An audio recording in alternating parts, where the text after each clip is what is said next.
Hi,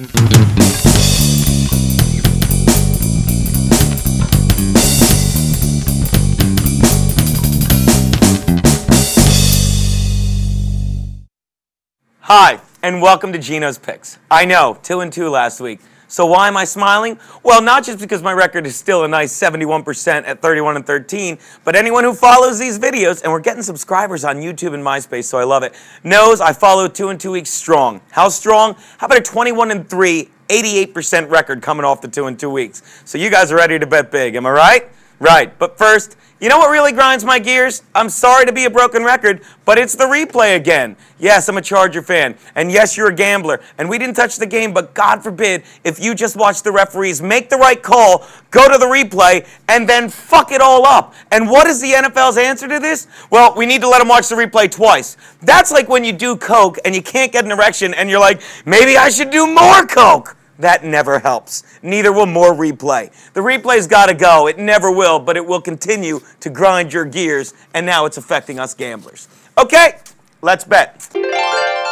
My first pick, the Panthers are giving 1 to the Falcons in Atlanta. Now, these are two teams I always love picking, but I'm going to continue to ride the Panthers, and I'll tell you why. All right, both teams have great coaches in Fox and Smith, and both teams have incredible power running games. The Falcons with Turner and Norwood, and you gotta love the Panthers running game. D'Angelo Williams is one of only two backs, the other being Brandon Jacobs, that has over 150 carries and still 5+ yards per carry average. Couple him with the change of pace back that is Jonathan Stewart, and I haven't seen Black Panthers run like this since the '64 Olympics. But once you get past the two-power running games, it comes down to two things. The Panthers have better receivers in Machine Muhammad and Steve Smith, and they're used to winning. Atlanta is a great team, and we're going to be looking at them for years to come, but they're not ready to win the big game, as can be evidenced by that drop touchdown winning pass by Roddy White last week against Denver. You know who the Falcons need to bring back at wide receiver? Old safety Eugene Robinson, because nothing thrown at him ever got dropped, whether it was a pass or soliciting a prostitute charges. My point, the Falcons aren't ready to win, the Panthers are. Take the Panthers, give that point.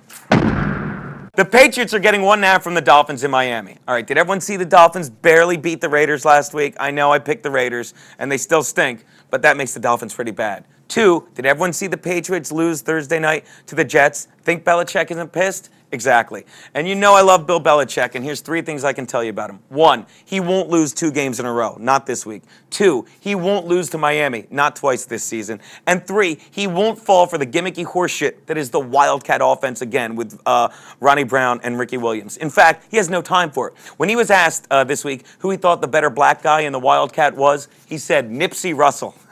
Exactly. Don't fuck with Bill Belichick. Take the Patriots in the 1.5. Which brings me to my lock of the week. And hopefully you loaded up on it last week. It was Arizona. Now it's gone the other way. The G-men are giving 3 points to the Cardinals in Arizona. Okay, you know how I feel about the phrase, what is the line telling you? Here's another phrase I hate. This is a trap game. No, this is a football game. A trap game is when your wife asks you, hey, do you think my sister is hot? Exactly. There's no way to answer it. As opposed to when she says, do you think my ass looks fat in these pants? There's 2 ways to answer that, but you gotta lie. And I compare that statement to the Cardinals. Do you think my win record looks fat from playing in the NFC West? I would answer that question like we're dying to answer the question about our wife's ass. Yes, it looks disgustingly bloated, and I'm tired of wasting money on it. Okay? The Cardinals are not that good a team. And the Giants are arguably the best team in football. Here's something else you might not realize. The Giants play very well in Arizona. Just ask the Patriots. And I think they're going to go into Arizona, get a charge of adrenaline saying, wow. And on top of that, I think Tom Coughlin is going to say wow all you want, but Arizona is the team we were last time we were here. They're the team that no one is giving credit to. He will not slip. Fucking Cleveland did that to him last time. And Coughlin is going to come out with a great team, whether it be Jacobs, who they should rest, or Derek Ward, who's going to kick ass. My point is, take the G-men. Give the 3. Which brings me to my Monday night lock of the week, or as I like to call it, flush your kids' college tuition down the shitter. All right, the Saints are giving 2.5 points to Green Bay in New Orleans. Betting on the Saints is like fighting with your girlfriend. Both of them come up with a ton of points after it doesn't fucking matter. Okay? But Green Bay is even more like your crazy girlfriend because once they leave home, you don't know who the fuck is going to show up. Is this going to be the Green Bay team that nearly handed Tennessee their first loss? Or is this going to be the team that couldn't even put away Minnesota, who stinks? I don't want to gamble on it, but my money says they're going to go belly up. The Saints will cover. Take the Saints. Give the 2.5.